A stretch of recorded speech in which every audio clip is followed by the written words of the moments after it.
এটি হচ্ছে একটি মিনি স্কেল। এই স্কেলটি দ্বারা আপনি যে কোনো স্থানে কিন্তু এটা নিয়ে যেতে পারবেন। আর এই মিনি স্কেলটি দিয়ে 10 কেজি পর্যন্ত মাপতে পারবেন। আর এই মিনি স্কেলটির দাম কিন্তু একদম কম। এই মিনি স্কেলটির দাম হচ্ছে মাত্র 400 টাকা। আপনি বাসা কিংবা যারা ক্ষুদ্র ব্যবসা করেন তারা কিন্তু এটা যে কোনো স্থানে নিয়ে ট্রাভেলসও করতে পারবেন।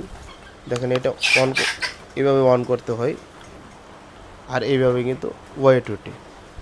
এখন বড় ওয়েট মেশিনের ঝামেলা হচ্ছে ট্রাভেলস করা ঝামেলা, স্থানের প্রয়োজন, এবং ওই মেশিনগুলোর দামও বেশি। তো এই ওয়েট মেশিনটা কিন্তু সাইজেও ছোট, এটাতে আপনি 10 কেজি পর্যন্ত মাপতে পারবেন। আপনারা যারা নিতে চান এখানে আমার নাম্বার দেওয়া থাকবে, এই নাম্বারে যোগাযোগ করতে পারেন। অথবা আপনারা যারা নকলার আছেন, নকলার চাউলহাটি আলামিন ইলেকট্রনিক্স এসে কিন্তু এই ওয়েট মেশিনটা আপনারা নিতে পারেন।